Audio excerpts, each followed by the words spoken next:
This YouTube channel and ಇವತ್ತು Tuesday, ನಾಳೆ Wednesday ನಮ್ಮ ಮನೆಯವ್ರ ಬರ್ತ್ಡೇ ಇದೆ, August 14th. ಆ್ಯಂಡ್ ಅವ್ರ ಬರ್ತ್ಡೇ ಸೆಲೆಬ್ರೇಷನ್ ಮಾಡಬೇಕು ಅಂತ ಅಂದ್ಕೊಂಡಿದ್ದೀನಿ. ಅವರು ಬರ್ತ್ಡೇ ಎಲ್ಲ ಸೆಲೆಬ್ರೇಷನ್ ಮಾಡ್ಕೊಳ್ಳಲ್ಲ, ಬಟ್ ನಾನು ಮಾಡ್ತೀನಿ. ನನಗೆ ಅವ್ರಿಗೆ ಮಾಡೋದ್ರಲ್ಲಿ ಏನೋ ಗೊತ್ತಿಲ್ಲದಿರೋ ಅಂಥ ಖುಷಿ ಸಿಗುತ್ತೆ. ಆ್ಯಂಡ್ ಅವರ ಬರ್ತ್ಡೇ ಸಲುವಾಗಿ ನಾನು ಇವತ್ತೊಂದು 2 ಗಿಫ್ಟ್ ಕೂಡ ಪ್ಲ್ಯಾನ್ ಮಾಡಿದ್ದೀನಿ. ಒಂದು ಗಿಫ್ಟ್ ಅಂತೂ ಇವಾಗ ನಾನು ಆಲ್ರೆಡಿ ಲೊಕೇಶನ್ಗೆ ಬಂದಿದ್ದೀನಿ, ಅದು ಏನು ಅಂತ ಕೂಡ ನಿಮ್ಮ ಹತ್ರ ಶೇರ್ ಮಾಡ್ಕೊಳ್ತೀನಿ. ಆ್ಯಂಡ್ ಇನ್ನೊಂದು ಗಿಫ್ಟ್ ಏನು ಅಂತ ಕೂಡ ನಾನು ನೈಟ್ ನೋಡಿಸ್ತೀನಿ ನಿಮಗೆ ಈ ಬ್ಲಾಗ್ನಲ್ಲಿ. ಆ್ಯಂಡ್ ಏನಿಲ್ಲ, ನಾನು ಎಲ್ಲಿಗೆ ಬಂದಿದ್ದೀನಿ ಅಂದರೆ ಟ್ಯಾಟೂ ಸ್ಟುಡಿಯೋಗೆ ಬಂದಿದ್ದೀನಿ. ಆ್ಯಕ್ಚುಲಿ ನಾನು ಅವರು ಟ್ಯಾಟೂ ಹಾಕ್ಸ್ಕೋಬೇಕು ಅಂತ ತುಂಬ ದಿನದಿಂದ ವೆಯ್ಟ್ ಮಾಡ್ತಿದ್ದೆ, ಬಟ್ ಆಗಲೇ ಇಲ್ಲ. ಈ ಸರಿ ಅವ್ರ ಬರ್ಡೇ ಟೈಮ್ಗೆ ಹಾಕ್ಸ್ಕೊಂಡ್ಬಿಡೋಣ ಅಂತ ಫಿಕ್ಸ್ ಆಗಿ ಬಂದಿದ್ದೀನಿ. ಅವ್ರಿಗೆ ಗೊತ್ತಿಲ್ಲ, ಅವ್ರಿಗೆ ಇಷ್ಟ ಆಗಲ್ಲ ಟ್ಯಾಟೂ ಎಲ್ಲ, ಬಟ್ ಏನೋ ಮೇ ಬಿ ಖುಷಿ ಆಗ್ಬೋದೇನೋ ಅಂತ ಮಾಡಿಸ್ಕೊಳಕ್ಕೆ ಬಂದಿದ್ದೀನಿ. ಗೂಗಲಲ್ಲಿ ಸರ್ಚ್ ಮಾಡಿ ಬಂದಿದ್ದೀನಿ. ಹೆಂಗೆ ಆಗ್ತಾರೆ ಏನೂ ಗೊತ್ತಿಲ್ಲ. ಐ ಹೋಪ್ ಚೆನ್ನಾಗಿ ಆಗ್ತಾರೆ ಅಂತ ಅಂದ್ಕೊಂಡಿದ್ದೀನಿ. ನಮ್ಮ ಅತ್ತಿಗೆ ನಾ ರೆಫರ್ ಮಾಡೋಣ ಅಂತ ಅಂದ್ಕೊಂಡಿದ್ದೆ, ಮತ್ತು ಬೇಡ ಈ ಟೈಮಲ್ಲಿ ಅವ್ರಿಗೆಲ್ಲ ರಿಸ್ಕ್ ಕೊಡೋದು ಬೇಡ ಅಂತ ಸುಮ್ಮನಾದೆ. ಆ್ಯಂಡ್ ನಾನೇ ಸರ್ಚ್ ಮಾಡಿಕೊಂಡು ಲೊಕೇಶನ್ ಹುಡ್ಕೊಂಡು ಬಂದಿದ್ದೀನಿ. ಆ್ಯಂಡ್ ಹೆಂಗೆ ಆಗ್ತಾರೆ ಏನು ಅಂತ ಕೂಡ ಇವತ್ತು ನಿಮ್ಮ ಈ ಬ್ಲಾಗ್ನಲ್ಲಿ ಶೇರ್ ಮಾಡ್ತೀನಿ. Please keep watching. ಸುಳ್ಳು ಹೇಳಿ ಬಂದಿದ್ದೀನಿ, ಏನೋ ಮೀಟಿಂಗ್ ಇದೆ ಹೋಗಬೇಕು ಅಂತ, ಬಟ್ ಗೊತ್ತಿಲ್ಲ ಅವರಿಗೆ ನಾನು ಇಲ್ಲಿ ಬಂದಿರೋದು. ಆ್ಯಂಡ್ ಇವತ್ತು ಅವ್ರು ಹೆಂಗೆ ರಿಯಾಕ್ಟ್ ಮಾಡ್ತಾರೆ ಸಾರಿ ತುಂಬ ಸೌಂಡ್ ಇದೆ, ಪ್ಲೀಸ್ ಡೋಂಟ್ ಮೈಂಡ್. ಆ್ಯಂಡ್ ಇವತ್ತು ಅವರು ನನ್ನ ಟ್ಯಾಟೂ ನೋಡಿ ಹೆಂಗೆ ರಿಯಾಕ್ಟ್ ಮಾಡ್ತಾರೆ ಏನು ಅನ್ನೋದು ಕೂಡ ಕ್ಯಾಪ್ಚರ್ ಮಾಡ್ತೀನಿ. ಫುಲ್ ಸ್ಲೀವ್ ಹಾಕೊಂಡ್ಬಿಟ್ಟಿದ್ದೀನಿ. ಇವತ್ತು ಅವ್ರಿಗೆ ರಿವೀಲ್ ಮಾಡಲ್ಲ, ನಾಳೆ ಅವ್ರ ಬರ್ತಡೇ, ಅವ್ರಿಗೆ ನಾಳೆನೇ ನೋಡಿಸ್ತೀನಿ. ನೈಟ್ ಕೇಕ್ ಕಟ್ ಮಾಡೋಣ ಅಂತ ಅಂದ್ಕೊಂಡಿದ್ದೀನಿ. ಆ ಟೈಮಲ್ಲೇ ಅವ್ರಿಗೆ ನೋಡಿಸ್ತೀನಿ, ಅವಾಗವರೆಗೂ ನೋಡಲ್ಲ. ಅದಕ್ಕೆ ಫುಲ್ ಸ್ಲೀವ್ ಹಾಕೊಂಡ್ಬಂದ್ಬಿಟ್ಟಿದ್ದೀನಿ. ಈ ಥರ ಟ್ಯಾಟೂ ಎಲ್ಲ ಹಾಕ್ಸ್ಕೊಂಡೋದ್ರು ಕ್ಲೀನಾಗಿ ಕವರ್ ಮಾಡ್ಕೊಂಡ್ಬಿಡ್ಬೋದು ಅಂತ. ಆ್ಯಂಡ್ ಇವತ್ತಿನ ದಿನಾನೇ ಮಂತ್ರಾಲಯಕ್ಕೂ ಕೂಡ ಹೋಗ್ತಿದ್ದೀವಿ. ಇವತ್ತು ಸಾಯಂಕಾಲ ಒಂದು ದೇವಸ್ಥಾನ ಹೋಗ್ತೀವಿ. ಇವತ್ತು ಆ ದೇವಸ್ಥಾನ ಮುಗಿಸ್ಕೊಂಡು ನೈಟ್ ಸ್ಟೇ ಮಾಡಿ ನಾಳೆ ಬೆಳಗ್ಗೆ ಮಂತ್ರಾಲಯಕ್ಕೆ ಹೋಗ್ತೀವಿ. ಆ್ಯಂಡ್ ಆ ವ್ಲಾಗ್ ಹೋಗೋವಂಥ ಜರ್ನಿದು ಕೂಡ ನಿಮ್ಮ ಜೊತೆ ಶೇರ್ ಮಾಡ್ತೀನಿ. ಈ ವ್ಲಾಗ್ಸ್ ನಿಮ್ಗೆ ಏನಾದರೂ ಸ್ವಲ್ಪನಾದರೂ ಇಷ್ಟ ಆಗಿದ್ರೆ ಪ್ಲೀಸ್ ಲೈಕ್ ಮಾಡಿ, ಶೇರ್ ಮಾಡಿ, ಸಬ್ಸ್ಕ್ರೈಬ್ ಮಾಡಿ. ಆ್ಯಂಡ್ ವ್ಲಾಗ್ನ ಈಗ ಕಂಟಿನ್ಯೂ ಮಾಡ್ತೀನಿ. ಆ್ಯಂಡ್ ಲೆಟ್ಸ್ ಗೋ.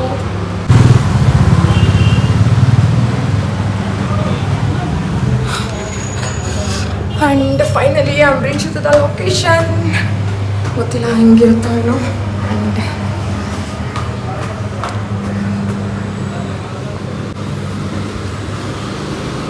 ನಿಮಗೆ ಕಾಲ್ ಮಾಡಿ. ಆ್ಯಂಡ್ ಫೈನಲಿ ನಾನು ಟ್ಯಾಟೂ ಸ್ಟುಡಿಯೋಗೆ ರೀಚ್ ಆದೆ. ಒಂಥರ ಭಯ ಆಗ್ತಿತ್ತು. ಅಂದರೆ ಇದು ಟ್ಯಾಟೂ ಅಲ್ವಾ, ಇನ್ನೊಂದು ಸ್ಟೆಪ್ ತೊಗೊತಿದ್ದೀನಿ. ಟ್ಯಾಟೂನ ಏನೂ ಮಾಡೋದಕ್ಕಾಗಲ್ಲ, ಮತ್ತೇನಾದರೂ ಒಂದು ಸ್ವಲ್ಪ ಹೆಚ್ಚು ಕಮ್ಮಿ ಆದರೂ ನಾನು ಅದನ್ನು ಚೇಂಜ್ ಮಾಡ್ಸೋಕ್ಕಾಗಲ್ಲ. ಪರ್ಮನೆಂಟ್ ಇರೋ ಅಂಥದ್ದು ಭಯ ಆಗ್ತಿತ್ತು, ಹೆಂಗೆ ಆಗ್ತಾರೋ ಏನೋ ಅಂತ. ಕೆಲವೊಂದು ಅಲ್ಲಿ ಕಸ್ಟಮರ್ ರಿವ್ಯೂ ಎಲ್ಲ ಹಾಕಿದ್ರು, ಆಗ ಒಂದು ಸ್ವಲ್ಪ ಧೈರ್ಯ ಬಂತು, ಚೆನ್ನಾಗಿ ಆಗ್ಬೋದು ಅಂತ. ಆ್ಯಂಡ್ ನೆಕ್ಸ್ಟು ಫಾಂಟನ್ನು ಸೆಲೆಕ್ಟ್ ಮಾಡ್ಕೊಳ್ಳಿ ಅಂತ ಹೇಳಿದ್ರು. ನಾನು ಫಾಂಟ್ ಎಲ್ಲ ನೋಡಿದೆ, ಮತ್ತು ನನಗೇನಂತ ಅನ್ನಿಸ್ತು, ನನ್ನ ಹ್ಯಾಂಡ್ ರೈಟಿಂಗ್ ಏನಿದೆ ಆ ಫಾಂಟಲ್ಲೇ ಬೇಕು ಅಂತ ಹೇಳಿದೆ. ಅವರು ಆಯಿತು, ನಿಮ್ಮ ಫಾಂಟ್ ಸ್ಟೈಲಲ್ಲೇ ನೀವೇ ಒಂದು ಶೀಟ್ ಮೇಲೆ ಒಂದು ರಫ್ ಆಗಿ ಹಾಕ್ಕೊಡಿ ಅಂತ ಹೇಳಿದ್ರು. ಸೊ ಸೇಮ್ ಅದರಲ್ಲೇ ಅವರು ಒಂದು ಸ್ವಲ್ಪ ಆಲ್ಟರ್ ಮಾಡಿ ಒಂದು ಶೀಟ್ ಮೇಲೆ ಮಾಡಿಕೊಂಡು ಮತ್ತು ನನ್ನ ಕೈ ಮೇಲೆ ಪ್ರಿಂಟ್ ಮಾಡಿ ಮತ್ತೆ ಸ್ಟಾರ್ಟ್ ಮಾಡಿದ್ರು. ಆ್ಯಂಡ್ ನನಗಿದೆ ಹ್ಯಾಂಡ್ ರೈಟಿಂಗಲ್ಲ ಬೇಕಿತ್ತು. ಸೊ ಹಂಗಾಗಿ ನನ್ನ ಫಾಂಟ್ ಹ್ಯಾಂಡ್ ರೈಟಿಂಗ್ ಸ್ಟೈಲಲ್ಲೇ ನಾನು ಟ್ಯಾಟೂನ ಹಾಕ್ಸ್ಕೊತಿದ್ದೀನಿ. ಆ್ಯಂಡ್ ಅವರು ಸ್ಕೆಚ್ ಹಾಕ್ಮೇಲೆ ಸ್ಟಾರ್ಟ್ ಮಾಡಿದ್ರು. ಆ್ಯಂಡ್ ತುಂಬಾ ಧೈರ್ಯ ಮಾಡಿ ಮುಂದಕ್ಕೆ ಹೋದೆ. ಆ್ಯಂಡ್ ಕೆಲವೊಬ್ಬರು ಏನಂತ ಹೇಳಿದ್ರು, ತುಂಬ ನೋವಾಗತ್ತೆ, ಆಗಲ್ಲ, ತಟ್ಕೊಳ್ಳೋಕ್ಕೆ ಆಗಲ್ಲ ಅಂತ ಹೇಳಿದರು. ಕೆಲವೊಬ್ಬರು ಇಲ್ಲ, ತಟ್ಕೊಳ್ಳೋ ಆಗತ್ತೆ, ಏನಂತ ಕಷ್ಟ ಆಗಲ್ಲ ಅಂತೇಳಿದ್ರು. ಇರುವೆ ಕಚ್ದಂಗೆ ಆಗತ್ತೆ ಅಂತ ಕುಡ್ದಂಗೆ ಅಥವಾ ಸೊಳ್ಳೆ ಕುಡ್ದಂಗೆ ಆಗತ್ತೆ ಹಂಗೆಲ್ಲ ಹೇಳಿದರು. ಯಾರು ಹೆಂಗನ ಹೇಳಿ ನೋಡೋಣ, ನಾನು ಹಾಕ್ಸ್ಕೊಬೇಕಷ್ಟೇ ಅಂತ ಫಿಕ್ಸ್ ಆಗಿಬಿಟ್ಟಿದ್ದೆ. ನನಗೆ ಟ್ಯಾಟೂ ಹಾಕ್ಸ್ಬೇಕು ಅನ್ನೋದೊಂಥರ ಚಿಕ್ಕ ಡ್ರೀಮ್ ಅಂತಲೇ ಹೇಳ್ಬೋದು. ಅದು ನಾನು ಒಂದು 2 ಇತ್ತು ನಾನು ಟ್ಯಾಟೂ ಹಾಕ್ಸ್ಕೋಬೇಕು ಅಂತ. ಒಂದು ನಮ್ಮ ಅತ್ತೆಯವ್ರ ಹೆಸರು, ಬಿಕಾಸ್ ನಾನು ಅವರಿಲ್ಲ ಅಂತ ತುಂಬಾ ಮಿಸ್ ಮಾಡ್ಕೊಂಡಿದ್ದೀನಿ. ಎಷ್ಟು ಅಂತ ಅಂದರೆ, ನಾವು ಇದ್ದಿದ್ರೆ ಚೆನ್ನಾಗಿರ್ತಿದ್ವೋ ಇಲ್ವೋ ನನಗೆ ಅದು ಗೊತ್ತಿಲ್ಲ. ನಾವು ಎಷ್ಟು ನಮ್ಮ ಮಧ್ಯೆ ಅಂಡರ್ಸ್ಟ್ಯಾಂಡಿಂಗ್ ಇರ್ತಿತ್ತೋ ಇಲ್ವೋ ನನಗೆ ಗೊತ್ತಿಲ್ಲ. ಅವರಿದ್ದಿದ್ರೆ ನನ್ನ ಮಕ್ಕಳಿಗಾದರೂ ಆ ಪ್ರೀತಿ ವಿಶ್ವಾಸ ಸಿಗ್ತಿತ್ತಲ್ಲ, ಅವ್ರು ನನ್ನ ಮಕ್ಕಳನ್ನಾದರೂ ನೋಡ್ತಿದ್ರಲ್ಲ ಅನ್ನೋದಕ್ಕೆ ನಾನು ಅವ್ರನ್ನ ತುಂಬ ಮಿಸ್ ಮಾಡ್ಕೊಳ್ತೀನಿ. ಅವ್ರು ಇರಬೇಕಿತ್ತು ನನ್ನ ಲೈಫಲ್ಲಿ ಅಂತ. ಇವತ್ತಲ್ಲ, ನಾನು ಸಾಯೋವರೆಗೂ ನಾನು ಅದನ್ನು ಆ ನೋವು ಅನ್ನೋದು ನನ್ನ ನೋವಲ್ಲಿ ಹೋಗೋದೇ ಇಲ್ಲ. ಸೊ ನಾನು ಅವ್ರ ಹೆಸರು ಹಾಕ್ಸ್ಕೊಳ್ಳೋಣ ಅಂತ ಅಂದ್ಕೊಂಡಿದ್ದೆ. ಮತ್ತು ಆಯಿತು. ಅವರಿಂದನೇ ಅಲ್ವಾ ಅವ್ರ ಮಗನೂ ಕೂಡ, ನನ್ನ ಹಸ್ಬೆಂಡ್ ಕೂಡ ಅವ್ರು ನನ್ನನ್ನು ಇಷ್ಟು ಚೆನ್ನಾಗಿ ನೋಡ್ಕೊಳ್ತಿದ್ದಾರೆ, ನನ್ನನ್ನು, ನನ್ನ ಮಕ್ಕಳನ್ನ ಎಲ್ಲ. ಸೊ ಯಾಕೆ ಇವ್ರ ಹೆಸ್ರು ಹಾಕ್ಸ್ಕೊಬೋದು, ನನಗೂ ನಮ್ಮ ಮನೆಯವರಂದರೆ ತುಂಬ ಇಷ್ಟ. ಸೊ ಆಯಿತು, ಇವ್ರ ಹೆಸ್ರು ಹಾಕ್ಸ್ಕೊಳ್ಳೋಣ ಆ್ಯಂಡ್ ಅಮ್ಮನ ಹೆಸರು ಹಾಕ್ಸ್ಕೊಳ್ಳೋಣ ಅಂದ್ಬಿಟ್ಟು ಇಬ್ಬರದು ಪ್ಲ್ಯಾನ್ ಮಾಡಿ ಹಾಕ್ಸ್ಕೊಳ್ಳೋಣ. ಅವ್ರ ಹೆಸರು ಹರೀಶ್ ಎಮ್ ಅಂತ ಬರುತ್ತಲ್ವ, ಇವ್ರ ಹೆಸರು ಆಗುತ್ತೆ ಎಮ್ ಅಂದರೆ ಅಮ್ಮ, ಮಂಜಮ್ಮ ಅವ್ರ ಹೆಸರು. ಸೊ ಅಮ್ಮನ ಹೆಸರು ಬರುತ್ತೆ ಆ್ಯಂಡ್ ಎಮ್ ಅಂದರೆ ಇನ್ನೊಂದು ನಮ್ಮ ಮಾವ ಹೆಸರು ಕೂಡ ಮುನಿಬಚ್ಚೇಗೌಡರು. ಸೊ ಅವ್ರ ಹೆಸರು ಕೂಡ ಬರುತ್ತೆ. ನನಗೆ ಅವರಂದ್ರೂ ಅಷ್ಟೇ ತುಂಬಾ ಇಷ್ಟ. ನನಗೆ ಅವ್ರು ಕೊಟ್ಟಿರೋವಂಥ ಶಾರ್ಟ್ ಟೈಮಲ್ಲಿ ಕೊಟ್ಟಿರೋವಂಥ ಪ್ರೀತಿ ನಾನು ಸಾಯೋವರೆಗೂ ಮರೆಯೋಕ್ಕಾಗಲ್ಲ. ಇವಾಗ ಅವರು ನಮ್ಮ ಹತ್ರ ಇಲ್ಲದೇ ಇರ್ಬೋದು, ಬಟ್ ನಾನು ಅವ್ರು ಕೊಟ್ಟಿರೋವಂಥ ಪ್ರೀತಿ ಬೆಲೆ ಕಟ್ಟೋಕ್ಕಾಗದೇ ಇರೋವಂಥದ್ದು. ಸೊ ನನಗೆ ಅಪ್ಪ ಅಂದರು, ನನಗೆ ಅವ್ರು ಏನು ಮಾಡಿದ್ರು ಮಾಡಲಿಲ್ಲ ಅಂದರು, ನನಗೆ ಅವ್ರಂದರೆ ಇವಾಗಲೂ ಇಷ್ಟ, ಯಾವತ್ತಿಗೂ ಇಷ್ಟ. ಸೊ ಅಮ್ಮ ಹೆಸರು ಬರುತ್ತೆ, ಅಪ್ಪ ಹೆಸರು ಬರುತ್ತೆ ಅಂದ್ಬಿಟ್ಟು ನಾನು ಹರೀಶ್ ಎಮ್ ಅಂತ ಹಾಕ್ಸ್ಕೊಂಡೆ. ಇವ್ರ ಇನ್ಷಿಯಲ್ಲೂ ಆಗುತ್ತೆ ಆ್ಯಂಡ್ ಅಮ್ಮ ಅಪ್ಪ ಹೆಸರು ಆಗುತ್ತೆ ಅಂದ್ಬಿಟ್ಟು ನಾನು ಅವ್ರದ್ದು ಹಾಕ್ಸ್ಕೊಂಡೆ, ಹರೀಶ್ ಎಮ್ ಅಂತ ಹಾಕ್ಸ್ಕೊಂಡೆ. ಆ್ಯಂಡ್ ನನಗಂತೂ ಈ ಟ್ಯಾಟೂ ಎಷ್ಟು ಇಷ್ಟ ಆಯಿತು ಅಂತಂದರೆ, ನನಗೆ ಆವಾಗ ನೋವು ಆಯಿತಾ ಅಂತ ಹೇಳಿದ್ರೆ ಆಗಲಿಲ್ಲ ಅಂತ ಖಂಡಿತವಾಗ್ಲೂ ಹೇಳೋಕ್ಕಾಗಲ್ಲ.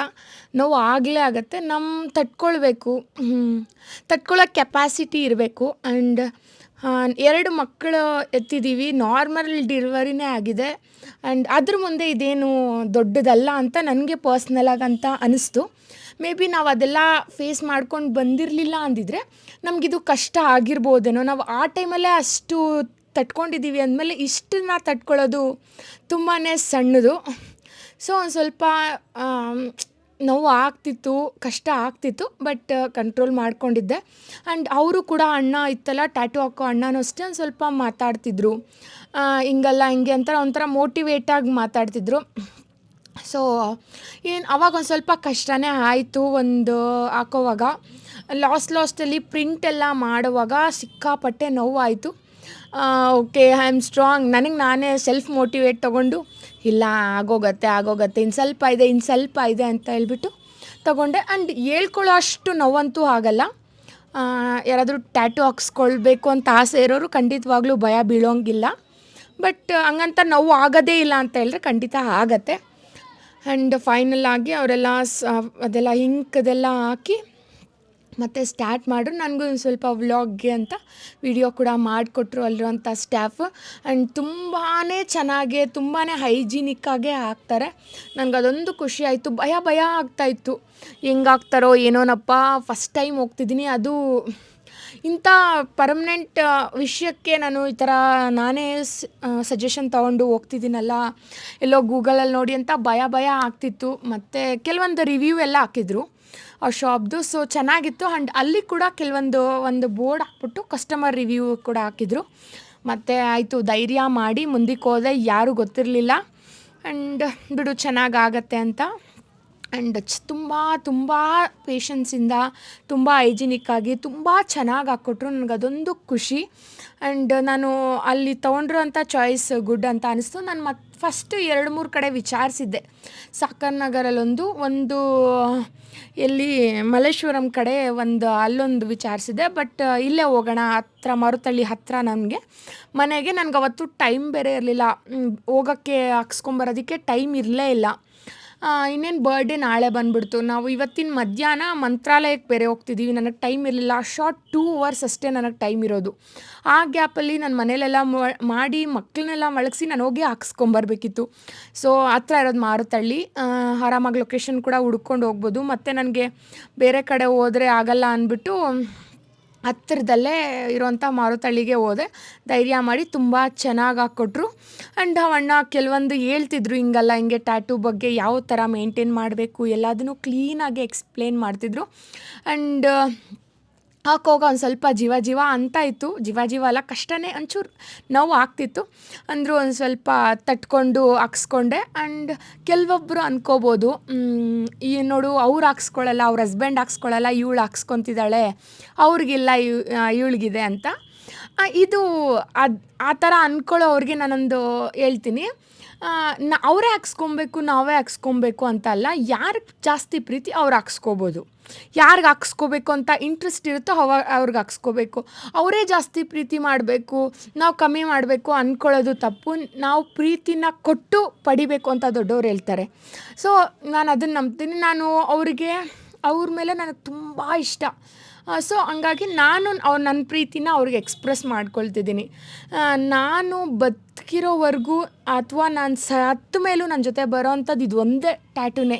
ಮೂಗುನೊತ್ತು ಕೂಡ ಕಳಿಸಲ್ಲ ಅಂತ ಹೇಳ್ತಾರಲ್ವ ಸತ್ತಾದಮೇಲೆ. ಸೊ ಈ ಟ್ಯಾಟೂನ ಕಿತ್ಕೊಳ್ಳೋಕ್ಕಾಗತ್ತಾ? ಯಾರ ಕೈಲೂ ಆಗಲ್ಲ ಅಲ್ವಾ. ಸೊ ನಾನು ಅದಕ್ಕೆ ನಾನು ಸತ್ತಾಗೂ ನನ್ನ ಜೊತೆ ಬರಬೇಕು ನಮ್ಮ ಮನೆಯವರು ಅನ್ನೋ ಒಂದು ಫೀಲಿಂಗಿಂದ ನಾನು ಈ ಟ್ಯಾಟೂನ ಹಾಕ್ಸ್ಕೊಂಡೆ. ಆ್ಯಂಡ್ ನಂಗೆ ತುಂಬ ಖುಷಿ ಆಯಿತು. ಕೆಲವೊಬ್ಬರೆಲ್ಲ ಕಾಮೆಂಟ್ಸ್ ಮಾಡಿದ್ರು, ಏನೇನಾದರೂ ಡಿಸೈನ್ ಹಾಕ್ಸ್ಕೊಬೋದಿತ್ತಲ್ಲ, ಹೆಸ್ರು ಏನಕ್ಕೆ ಹಾಕ್ಸ್ಕೊಂಡೆ ಅಂತ. ನಾನು ಫಿಕ್ಸ್ ಆಗಿಬಿಟ್ಟಿದ್ದೆ, ಹೆಸ್ರೇ ಹಾಕ್ಸ್ಕೋಬೇಕು. ನಾನು ಟ್ಯಾಟೂ ಶೋಕಿಗೋಸ್ಕರ ಅಲ್ಲ ಅಂತ ಮಾಡ್ಕೊತಿರೋದು. ನನಗೂ ಏನಾದರೂ ಡಿಸೈನ್ ಮಾಡಿಸ್ಕೋಬೇಕು ಫ್ಯಾಷನಾಗೆ ಅಂತ ಇತ್ತು. ಮತ್ತು ನನಗೇನು ಅನಿಸ್ತು, ನನಗೇನು ಬೇಕು ಅದರಲ್ಲಿ ಏನೋ ಒಂದು ಅರ್ಥ ಇರಬೇಕು ಆ್ಯಂಡ್ ನಾನು ಹಾಕ್ಸ್ಕೊಂಡಿರೋದಕ್ಕೂ ವ್ಯಾಲ್ಯೂ ಇರಬೇಕು ಅಂದ್ಬಿಟ್ಟು ನಾನು ನಮ್ಮ ಮನೆಯವ್ರ ಹೆಸರು ಹಾಕ್ಸ್ಕೊಂಡೆ. ಆ್ಯಂಡ್ ಅವ್ರು ಹಾಕ್ಸ್ಕೊಂಡಿಲ್ಲ ಅಂದ್ಬಿಟ್ಟು ಅವ್ರಿಗೆ ನನ್ನ ಮೇಲೆ ಪ್ರೀತಿನೇ ಇಲ್ಲ ಅಂತಲ್ಲ, ಖಂಡಿತವಾಗ್ಲೂ ಅವ್ರಿಗೂ ಇರುತ್ತೆ ಪ್ರೀತಿ. ಅವ್ರ ಪ್ರೀತಿ ಇರೋದಕ್ಕೆ ನಾನು ಇಷ್ಟು ಚೆನ್ನಾಗಿ ನೋಡ್ಕೊಳ್ತಿರೋದು. ಆ್ಯಂಡ್ ನನಗೆ ಅವ್ರು ಎಷ್ಟು ಪ್ರೀತಿ ಕೊಡಬೇಕು ಅವ್ರು ನಿಯತ್ತಾಗಿ ಅಷ್ಟು ಪ್ರೀತಿ ಕೊಡ್ತಿದ್ದಾರೆ. ನಾನು ಅಷ್ಟಕ್ಕೆ ಸ್ಯಾಟಿಸ್ಫ್ಯಾಕ್ಷನಲ್ಲಿದ್ದೀನಿ. ಕೆಲವೊಬ್ಬರು ಆ ಕಾಮೆಂಟ್ಸ್ ಎಲ್ಲ ಮಾಡೋರಿಗೆ, ಕೆಲವೊಬ್ಬರು ಬಾಯ್ಸು ಗರ್ಲ್ಸ್ಗೋಸ್ಕರ ಹಾಕ್ಕೊಂಡಿರ್ತಾರಲ್ಲ, ಅವರೆಲ್ಲ ನಮಗೋಸ್ಕರ ಹಾಕ್ಸ್ಕೊಂಡಿದ್ದಾರೆ ಅಂತ ಮಾತಾಡ್ಕೊಳ್ತಾರೆ. ಬಟ್ ನಂಗೆ ಅವು ಯಾವ ಫೀಲಿಂಗ್ಸ್ ಇಲ್ಲ. ನಾನು ಅವ್ರ ಹೆಸ್ರು ಹಾಕ್ಸ್ಕೊಂಡಿರೋದಕ್ಕೆ ನನಗೆ ಸಿಕ್ಕಾಪಟ್ಟೆ ಖುಷಿ ಇದೆ. ಆ್ಯಂಡ್ ಫೈನಲ್ ಆಗಿ ನೋಡಿ ಯಾವ ಥರ ಬಂದಿದೆ ಅಂತ. ನಾನು ಆಲ್ರೆಡಿ ಇನ್ಸ್ಟಾಗ್ರಾಮಲ್ಲೆಲ್ಲ ಪೋಸ್ಟ್ ಮಾಡಿದ್ದೀನಿ. ಬಟ್ ನನ್ನ ವ್ಲಾಗ್ ನೋಡೋರಿಗೆ ಇದರಲ್ಲಿ ಒಂದು ಕ್ಲಾರಿಟಿ ಬರುತ್ತೆ ನಾನು ಯಾವ ಥರ ಹಾಕ್ಸ್ಕೊಂಡಿದ್ದೀನಿ ಅಂತ, ಇನ್ಸ್ಟಾಗ್ರಾಮ್ ನೋಡದೇ ಇರೋರಿಗೆ. ಆ್ಯಂಡ್ ಫೈನಲ್ ಲುಕ್ ಮಾತ್ರ ಸಖತ್ತಾಗಿ ಬಂದಿತ್ತು. ಆ್ಯಂಡ್ ಐ ಆಮ್ ಫಿದಾ ಅಂತಲೇ ಹೇಳ್ಬೋದು. ನನಗೆ ಅಷ್ಟು ಇಷ್ಟ ಆಯಿತು. ನನ್ನ ಹ್ಯಾಂಡ್ ರೈಟಿಂಗ್, ನಮ್ಮ ಮನೆಯವ್ರ ಹೆಸರು ಆ್ಯಂಡ್ ಅಮ್ಮ ಅಪ್ಪ ಹೆಸರು ನಂಗೆ ತುಂಬ ತುಂಬ ತುಂಬ ಖುಷಿ ಆಗಿಬಿಡ್ತು. ನಾನು ಹಾಕ್ಸ್ಕೊಂಡಿದ್ದಕ್ಕೂ ಸಾರ್ಥಕ ಅನ್ನೋ ಅಷ್ಟು ಫೀಲಿಂಗ್ ಬಂತು. ತುಂಬ ಚೆನ್ನಾಗಿ ಕಾಣ್ತಿತ್ತು. ಆ್ಯಂಡ್ ಅದೊಂಥರ ಗಾಯ ಥರ ಅಲ್ವಾ, ಅದೆಲ್ಲ ವಾಸಿ ಆಗಬೇಕು ಅಂತಂದರೆ ಎಷ್ಟು ದಿನ ಟೈಮ್ ತಗೊಳುತ್ತೆ ಅಂತೆಲ್ಲ ವಿಚಾರಿಸ್ಕೊಂಡು ಅದಕ್ಕೆ ಏನೇನು ಸೇಫ್ಟೀಸ್ ಎಲ್ಲ ತೊಗೋಬೇಕು ಅಂತ ತಿಳ್ಕೊಂಡು ನಾನು ಮನೆಗೆ ರಿಟರ್ನ್ ಆದೆ. ಆ್ಯಂಡ್ ಬೈಕ್ ಓಡ್ಸೋಕ್ಕೆ ಒಂಥರ ಹೆಂಗೆ ಆಗ್ತಿತ್ತು ಅಂತಂದರೆ ಶೇಕ್ ಆಗ್ತಿತ್ತು, ಕಣ್ಣಲ್ಲೆಲ್ಲ ನೀರು ತುಂಬ್ಕೊಂಡ್ಬಿಟ್ಟಿತ್ತು. ಆ್ಯಂಡ್ ಮನೆಗೆ ಹೋಗಿ ಫ್ರೆಶಪ್ ಆಗಿ ಮಂತ್ರಾಲಯಕ್ಕೆ ರೆಡಿ ಆದ್ವಿ. ಆ್ಯಂಡ್ ಮಂತ್ರಾಲಯ ಹೋಗೋಕ್ಕೆ ಎಲ್ಲ ರೆಡಿ ಆಗಿದ್ವಿ. ಆ್ಯಂಡ್ ಇವಾಗ ಇನ್ನೇನು ಬಿಡೋದೇನೆ ನೋಡಿ. ಯಾವ ಡ್ರೆಸ್ ಹಾಕ್ಕೊಂಡ್ರು ಕಾಣಿಸ್ಬಿಡುತ್ತೆ ಟ್ಯಾಟೂ. ಹಾಗಾಗಿ ಯಾವುದೋ ಒಂದು ಸ್ಲೀವ್ಲೆಸ್ ಟಾಪ್ ಹಾಕ್ಕೊಂಡು ಅದ್ರ ಮೇಲೆ ಪುಲೋವರ್ ಹಾಕ್ಕೊಂಡ್ಬಿಟ್ಟಿದ್ದೀನಿ ಗೊತ್ತಾಗಬಾರ್ದು ಅಂತ. ಸೊ ಇವಾಗ ಇನ್ನೊಂದು 5 ನಿಮಿಷ, ಇನ್ನೊಂದು 10 ನಿಮಿಷಕ್ಕೆ ನಮ್ಮ ಜರ್ನಿ ಸ್ಟಾರ್ಟ್ ಆಗುತ್ತೆ. ನಾನು ಸ್ವಲ್ಪ ಏನೋ ಸ್ನ್ಯಾಕ್ಸ್ ತೊಗೊಂಬರೋಣ, ಮಕ್ಕಳಿಗೆ ಕೇಳ್ತಾರೆ ಅಂತ ಐ ಆಮ್ ಗೋಯಿಂಗ್. ಮನೇಲೇ ಊಟ ಮಾಡಿಕೊಂಡು ನಾವು ಜರ್ನಿನ ಸ್ಟಾರ್ಟ್ ಮಾಡಿದ್ವಿ. ಆ್ಯಂಡ್ ಅಣ್ಣ ಕೂಡ ಕಾರ್ ತೊಗೊಂಡು ಬಂದಿದ್ದರು. ನಮ್ಮ ಕಾರಲ್ಲಿ ಆಗಲ್ಲ ದೊಡ್ಡ ಅಂತ ಹೇಳ್ಬಿಟ್ಟು ಅಣ್ಣ ಕಾರ್ ತಂದಿದ್ರು. ಅದರಲ್ಲಿ ಎಲ್ಲ ಜರ್ನಿ ಸ್ಟಾರ್ಟ್ ಮಾಡಿದ್ವಿ. ಆ್ಯಂಡ್ ಒಂದು ಆಫ್ಟರ್ನೂನ್ ಒಂದು 3 o'clock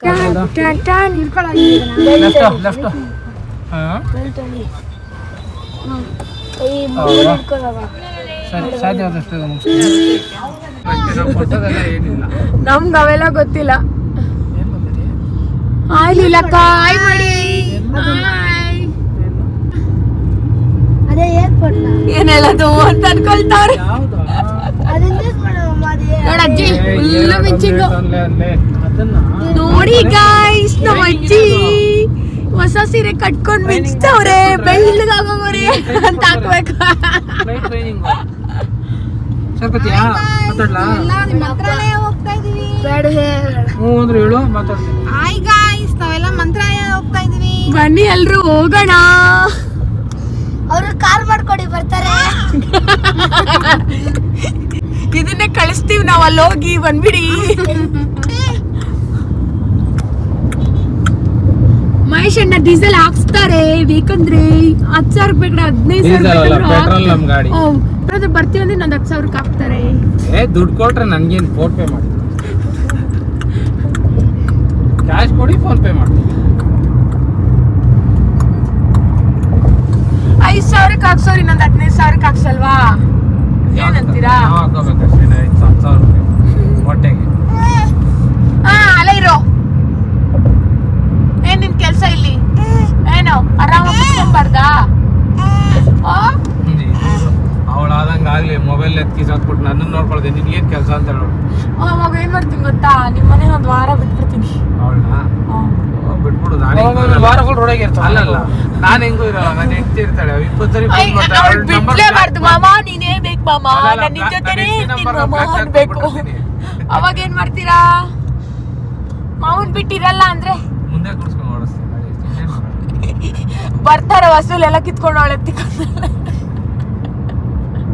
ಏನಂತೀರಾ?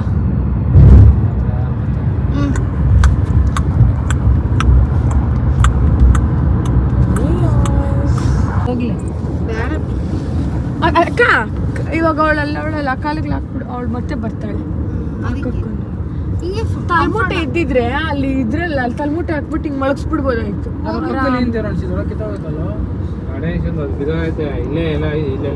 ದಿಂಬ್ ಎತ್ಕೊಂಡವಳಲ್ಲೇ ಆಫ್ಟರ್ನೂನ್ ಒಂದು ನಾವು 3:00 ಅಷ್ಟರಲ್ಲಿ ಮನೆ ಬಿಟ್ವಿ. ನೈಟ್ 8:39 ಅಷ್ಟರಲ್ಲಿ ಕದ್ರಿ ಲಕ್ಷ್ಮೀ ನರಸಿಂಹಸ್ವಾಮಿ ಟೆಂಪಲ್ಗೆ ರೀಚ್ ಆದ್ವಿ. ನಾವು ಮಧ್ಯಾಹ್ನ ಬಿಡೋದಕ್ಕೆ ಕಾರಣನೇ ಕದ್ರಿಗೆ ಹೋಗ್ಬೇಕು, ಲಕ್ಷ್ಮೀ ನರಸಿಂಹಸ್ವಾಮಿ ಟೆಂಪಲ್ ನೋಡಬೇಕು ಅಂತ. ನಾನು ನೋಡೇ ಇರಲಿಲ್ಲ. ಸೊ ನಮ್ಮ ಮನೆಯವರು ನೋಡಿಲ್ವಲ್ಲ ನೀನು, ನೋಡ್ದಂಗೂ ಆಗತ್ತೆ, ಎಲ್ಲರಿಗೂ ಒಳ್ಳೆ ದರ್ಶನ ಆಗತ್ತೆ ಅಂದ್ಬಿಟ್ಟು ಕರ್ಕೊಂಡೋದ್ರು. ಅವರೊಂದು 4-5 ಟೈಮ್ಸ್ ಹೋಗಿದ್ದಂತೆ, ಬಟ್ ನಾನು ಫಸ್ಟ್ ಟೈಮ್ ಹೋಗ್ತಿರೋದು. ಸೊ ಆಯಿತು, ನೀನು ನೋಡ್ದಂಗೆ ಆಗತ್ತೆ, ಎಲ್ಲರಿಗೂ ದರ್ಶನವೂ ಆಗತ್ತೆ ಅಂದ್ಬಿಟ್ಟು ನಾವು ಆಫ್ಟರ್ನೂನೇ ಬಿಟ್ವಿ. ಇಲ್ಲ ಅಂದಿದ್ರೆ ನಾವು ನೈಟ್ ಬಿಟ್ಟು ಬೆಳಗ್ಗೆ ಮಂತ್ರಾಲಯಕ್ಕೆ ಹೋಗ್ಬೋದಾಗಿತ್ತು. ಬಟ್ ಕದ್ರಿ ಹೋಗ್ಬೇಕು ಅನ್ನೋ ಕಾರಣಕ್ಕೆ ಮಧ್ಯಾಹ್ನ 3:00 ಬಿಟ್ಟು ನೈಟ್ ದರ್ಶನಕ್ಕೆ ಹೋದ್ವಿ. ಆ್ಯಂಡ್ ಕದ್ರಿಯಲ್ಲಿ ತುಂಬಾ ರಶ್ ಇರುತ್ತಂತೆ, ಬಟ್ ನಾವು ಹೋಗಿದ್ದ ದಿನ ತುಂಬಾ ರಶ್ ಕಮ್ಮಿ ಇತ್ತು. ರಶ್ಶೇ ಇರಲಿಲ್ಲ ಅಂತ ಹೇಳ್ಬೋದು. ತುಂಬ ಚೆನ್ನಾಗೇ ದರ್ಶನ ಆಯಿತು. ಫೋನ್ಸ್ ಎಲ್ಲ ಹಲೋ ಮಾಡ್ತಿರ್ಲಿಲ್ಲ, ಬಟ್ ನಾನು ಬ್ಯಾಗಲ್ಲಿರೋದ್ರಿಂದ ಫೋನ್ ಗೊತ್ತಾಗಿಲ್ಲ. ಕೆಲವೊಂದು ಕ್ಲಿಪ್ಪಿಂಗ್ಸನ್ನು ಕೂಡ ತೊಗೊಂಡಿದ್ದೀನಿ ಕಳ್ತನವಾಗಿ. ತುಂಬ ಚೆನ್ನಾಗಿ ದೇವರ ದರ್ಶನ ಆಯಿತು. ಅಲ್ಲಿ ನಮ್ಮ ಮನೆಯವರು ಅಣ್ಣ ಎಲ್ಲ ಅಂತಿದ್ರು, ಇಷ್ಟು ಚೆನ್ನಾಗಾಗಿರೋದು ಫಸ್ಟ್ ಟೈಮು, ಇಷ್ಟು ಕ್ಲೀನಾಗಿ ದೇವ್ರು ನೋಡಿರೋದು ಇದೇ ಮೊದಲನೇ ಸಾರಿ. ಯಾವಾಗ ದೇವಸ್ಥಾನಕ್ಕೆ ಹೋದ್ರು ಬಿಡ್ತಿದ್ರು. ಇವತ್ತು ಎಷ್ಟು ಚೆನ್ನಾಗಿ ದೇವರನ್ನ ನೋಡಿಕೊಂಡು ಸ್ವಲ್ಪ ಹೊತ್ತು ಅಲ್ಲೇ ನಿಂತ್ಕೊಂಡು ಆರಾಮಾಗಿ ಮನಸ್ಫೂರ್ತಿಯಾಗಿ ಏನು ಬೇಕೋ ಅದನ್ನು ಕೇಳಿಕೊಂಡು ದೇವ್ರ ಹತ್ರ ಬಂದ್ವಿ. ಅಷ್ಟು ಚೆನ್ನಾಗಿ ದರ್ಶನ ಆಯಿತು. ನೀವು ಕೂಡ ದೇವರ ದರ್ಶನ ಮಾಡ್ಕೊಳ್ಳಿ ಈ ವಿಡಿಯೋ ಮುಖಾಂತರನೇ. ಹೋಗಿ ದರ್ಶನ ಮಾಡ್ಕೊಳ್ಳೋ ಅಷ್ಟು ಸ್ಯಾಟಿಸ್ಫ್ಯಾಕ್ಷನ್ ಆಗಲ್ಲ, ಬಟ್ ಸುಮ್ಮನೆ ಇಟ್ಲಿ ಮನಸ್ಸಲ್ಲಿ ಆದರೂ ಕೈ ಮುಕ್ಕೊಳ್ಳಿ. ಆ್ಯಂಡ್ ತುಂಬ ಚೆನ್ನಾಗಿ ದರ್ಶನ ಆಯಿತು. ಆ್ಯಂಡ್ ಕೈ ಮುಗ್ದು ಬರ್ತಾ ಕುಂಕುಮ ಎಲ್ಲ ಇಟ್ಸ್ಕೊಂಡು ಬಂದು ಕುತ್ಕೊಂಡ್ವಿ. ಒಂದು ಸ್ವಲ್ಪ ಹೊತ್ತು ಕುತ್ಕೊಂಡು ಹೋಗೋಣ ಅಂದ್ಬಿಟ್ಟು ನೋಡಿ ಎಷ್ಟು ಇಟ್ಟಿದ್ದಾರೆ ಹಣೆ ಕುಂಕುಮ ಅನ್ನೋದು, ಅದು ಒಂಥರ ಚೆನ್ನಾಗಿ ಕಾಣ್ತಿತ್ತು. ಯಾವಾಗಲೂ ನಾವು ಇಷ್ಟಿಷ್ಟು ದೊಡ್ಡದಾಗಿ ಇಟ್ಕೊಳ್ಳಲ್ವಲ್ಲ. ಸೊ ಪಾಪುಗೂ ಅಷ್ಟೇ ಎಲ್ರಿಗೂ ದೇವ್ರ ಹತ್ರ ಅಲ್ಲಿ ಕುಂಕುಮ ಇಟ್ಸ್ಕೊಂಡು ಬಂದು ಒಂದು ಸ್ವಲ್ಪ ಹೊತ್ತು ಕುತ್ಕೊಂಡು ಮನಸ್ಫೂರ್ತಿಯಾಗಿ ದೇವರನ್ನ ಹಾರೈಸ್ಕೊಂಡು ಮತ್ತೆ ನಾವು ಊಟ ಮಾಡಿಕೊಂಡು ಮತ್ತೆ ರೂಮ್ ಹತ್ರ ಹೋಗೋಣ ಅಂದ್ಬಿಟ್ಟು ಅಲ್ಲೇ ದಾರಿಯಲ್ಲಿ ಊಟ ಮಾಡಿಕೊಂಡು ಕೂಡ ಹೋದ್ವಿ. ಆ್ಯಂಡ್ ಜರ್ನಿ ಒಂಥರ ಕಾಮಾಗಿ ಚೆನ್ನಾಗಾಯಿತು ಅಂತ ಹೇಳ್ಬೋದು. ಮಕ್ಕಳು ಅಷ್ಟೇ ಮಧ್ಯಾಹ್ನ ಒಂದು ಸ್ವಲ್ಪ ಹೊತ್ತು ಮಲ್ಗಿ ಎದ್ದು ಆಟ ಆಡ್ಕೊಂಡಿದ್ರು. ಮತ್ತೆ ಜರ್ನಿ ಸ್ಟಾರ್ಟ್ ಆಗಿದ ತಕ್ಷಣ ಇಬ್ಬರು ಮಲ್ಕೊಂಡ್ಬಿಟ್ರು. ಮತ್ತೆ ನಾವು ಅಲ್ಲಿ ಕದ್ರಿಗೆ ಹೋದ್ಮೇಲೆ ಎದ್ದಿದ್ದು. ಆ್ಯಂಡ್ ಅಲ್ಲಿ ಕೂಡ ಸ್ವಲ್ಪ ಹೊತ್ತು ಆರಾಮಾಗಿದ್ರು, ಒಳ್ಳೆ ನಿದ್ದೆ ಆಗಿತ್ತಲ್ವ. ಆ್ಯಂಡ್ ಅಲ್ಲೇ ಮಧ್ಯದಲ್ಲಿ ಒಂಚೂರು ಮಾಡಿಸ್ಕೊಂಡು ಮಕ್ಳಿಗೂ ಎಲ್ಲ ತಿನ್ನಿಸ್ಕೊಂಡು ಮತ್ತೆ ಜರ್ನಿನ ಸ್ಟಾರ್ಟ್ ಮಾಡಿದ್ವಿ. ಆ್ಯಂಡ್ ಒಂಥರ ಚೆನ್ನಾಗಿತ್ತು. ಮಕ್ಕಳು ಗೌರವ್, ಅಜ್ಜಿ, ಲೀಲಕ್ಕ, ಮಹೇಶಣ್ಣ ಒಂಥರ ಚೆನ್ನಾಗಿತ್ತು ಜರ್ನಿ. ಲೀಲಕ್ಕ ಮಹೇಶಣ್ಣ ಅದು ಹೇಳೋದೇ ಬೇಡ, ಅವ್ರ ಕಾಮಿಡಿನೇ ಒಂಥರ ಚೆನ್ನಾಗಿರುತ್ತೆ, ಜಗಳ ಆಡೋದು. ಆ್ಯಂಡ್ ಅಣ್ಣಗಂತೂ ಚಿಕ್ಕ ಪಾಪು ಅಂದರೆ ತುಂಬ ಇಷ್ಟ, ಸಿಕ್ಕಾಪಟ್ಟೆ ಇಷ್ಟ. ಬಜಾರಿ ಬಜಾರಿ ಅಂತ ಮಗು ತೋರಿಸಿಲ್ಲ ಯಾವ ಮಗುನ ನೋಡಿಸ್ತಿಂತಾಳೆ. ಅವಳನ್ನ ಮಾತ್ರ ಚೆನ್ನಾಗಿ ಹಚ್ಕೊಂಡ್ಬಿಟ್ರು ಅಣ್ಣ. ಹೊಡಿತಾವಳೆ ಪಟ ಪಟ ಪಟ ಅಂತ. ಯಬ್ಬ ಬಾರಿಸ್ತಾವಳೆ ಸ್ವಾಮಿ. ಅದು ಸೆಂಪಿಗೆ ಹಾಕೋದು ಕಾಲ ಯಬ್ಬ ಸೆಂಪಿಗೆ ಹಾಕ್ತಾ ಹೋಗ್ತಾಳೆ. ನಾನು ಕೂಡ ಒಂದು ಸ್ವಲ್ಪ ಹೊತ್ತು ನಿದ್ದೆ ಮಾಡಿದ್ದೆ. ಕೈ ತುಂಬಾ ನೋವ್ತಿತ್ತು, ಸೊ ಉರಿ ಆಗ್ತಿತ್ತು. ಅದನ್ನು ಎಕ್ಸ್ಪ್ರೆಸ್ ಮಾಡ್ಕೊಳ್ಳೋಂಗಿಲ್ಲ. ನಾನು ಅವತ್ತು ನೋಡಿಸ್ಬಾರ್ದು, ಬರ್ಡೇ ದಿನವೇ ನೋಡಿಸ್ಬೇಕು, ಸರ್ಪ್ರೈಸ್ ಮಾಡಬೇಕು ಅಂದ್ಬಿಟ್ಟು ಇದ್ದೆ. ಸೊ ಒಂದು ಒಳ್ಳೆ ನ್ಯಾಪ್ ಆಗಿತ್ತು. ಆ್ಯಂಡ್ ಕಣ್ಣು ತೆಗೆದು ನೋಡಿದಾಗ ಫುಲ್ಲು ಕತ್ತಲು, ಎಷ್ಟು ತಣ್ಣಗೆ ಗಾಳಿ ಬರ್ತಿತ್ತು, ಎಷ್ಟು ಚೆನ್ನಾಗಿತ್ತು ಅಂತ ಅಂದರೆ. ಆ್ಯಂಡ್ ವೆರಿ ನೈಸ್ ಅಂತ ಹೇಳ್ಬೋದು. ಆ್ಯಂಡ್ ನೈಟ್ ಅಲ್ವಾ ಒಂಥರ ಒಳ್ಳೆ ಗಾಳಿ ಕತ್ಲು ಅಲ್ಲಲ್ಲಿ ಲೈಟು ಎಷ್ಟು ಚೆನ್ನಾಗಿತ್ತು ಒಂಥರ ನೈಟ್ ಜರ್ನಿ. ಆ್ಯಂಡ್ ನಾವು ಮಂತ್ರಾಲಯ ಕೂಡ ರೀಚ್ ಆದ್ವಿ. ಅಲ್ಲೇ ಹೋಗಿ ರೂಮ್ ಎಲ್ಲ ಮಾಡಿ ಲಗೇಜ್ ಎಲ್ಲ ರೂಮ್ಗೆ ಡಂಪ್ ಮಾಡಿ ಒಂದು ಸ್ವಲ್ಪ ಹೊತ್ತು ಟೈಮ್ ಇತ್ತು. ಇನ್ನೂ ಒಂದು 2 ಅವರ್ಸ್ ಏನೋ ಟೈಮ್ ಇತ್ತು. ನಾವು ಮೇ ಬಿ ಒಂದು 2 o'clock ಏನೋ ಚೆನ್ನಾಗಿದೆ ಫೋಟೋಸ್ಗೆ ಬೆಳಗ್ಗೆ ಅಷ್ಟೇ. ಆ್ಯಂಡ್ 2 o'clock ಏನೋ ನಾವು ರೀಚ್ ಆಗಿ ಒಂದು ಸ್ವಲ್ಪ ಫ್ರೆಶ್ ಅಪ್ ಆಗಿ ನಿದ್ದೆ ಮಾಡಿದ್ವಿ. ಒಂದು ಸ್ವಲ್ಪ ಟೈಮ್ ಇದೆ ಅಲ್ವಾ ಅಂತ. ಆ್ಯಂಡ್ ಬೆಳಗ್ಗೆ ಬೇಗನೆ ಎದ್ದೋಳ್ರಿ, ಬೇಗ ದರ್ಶನ ಮಾಡ್ಕೊಂಬಂದ್ಬಿಡೋಣ, ಬಿಸಿಲಾಗ್ಬಿಡತ್ತೆ ಅಂತ ಹೇಳಿದ್ರು. ಸೊ ಬೆಳಗ್ಗೆ ಒಂದು 5 o'clockವರೆಗೂ ಆರಾಮಾಗಿ ನಿದ್ದೆ ಮಾಡಿದ್ವಿ. ಅಟ್ಲೀಸ್ಟ್ ಒಂದು 2 hours ಆದರೂ ನಿದ್ದೆ ಮಾಡಿದ್ರೆ ಒಂದು ಸ್ವಲ್ಪ ಫ್ರೆಶ್ ಆಗಿರುತ್ತೆ ಅಂತ. ನಾನು ಏನು ವ್ಲಾಗ್ ಎಡಿಟ್ ಮಾಡೋಣ ಅಂತ ಅಂದ್ಕೊಂಡಿದ್ದೆ, ಬೇಡ ಮತ್ತು ನೆಕ್ಸ್ಟ್ ಡೇ ಸುಸ್ತಾಗ್ಬಿಡ್ತೀನಿ ಅಂತ ಹೇಳ್ಬಿಟ್ಟು ನಾನೇನು ವಿಡಿಯೋ ಎಡಿಟ್ ಮಾಡಿದೆ, ಸುಮ್ಮನಾಗ್ಬಿಟ್ಟೆ. ಆ್ಯಂಡ್ ಬರ್ತ್ಡೇ ಪ್ಲ್ಯಾನ್ ಎಲ್ಲ ಮಾಡೋಣ ಅಂತ ಅಂದ್ಕೊಂಡಿದ್ದೆ, ಬಟ್ ಅಲ್ಲೆಲ್ಲ ಏನೂ ಸಿಗಲಿಲ್ಲ. ಕೇಕ್ ಎಲ್ಲ ಡೆಕೋರೇಷನ್ ಮಾಡೋದಕ್ಕೆಲ್ಲ ತೊಗೊಂಡೋಗಿದ್ದೆ, ಬಟ್ ಆಗಲಿಲ್ಲ. ಆ್ಯಂಡ್ ರೂಮು ಕೂಡ ತುಂಬ ನೀಟಾಗಿ ಚೆನ್ನಾಗಿತ್ತು. ಒಂದು ಒಳ್ಳೆ ನಿದ್ದೆ ಮಾಡಿ ಬೆಳಗ್ಗೆ ದರ್ಶನಕ್ಕೆ ಹೋದ್ವಿ. ಆ್ಯಂಡ್ ಮಂತ್ರಾಲಯದ್ದು ನಮ್ಮ ಮನೆಯವರ ಬರ್ತ್ಡೇ ವ್ಲಾಗನ್ನು ನಾನು ನೆಕ್ಸ್ಟ್ ವ್ಲಾಗಲ್ಲಿ ನಿಮಗೆ ಶೇರ್ ಮಾಡ್ತೀನಿ. Thank you so much for watching. Bye see you in next vlog. Once again thank you so much for watching. Bye.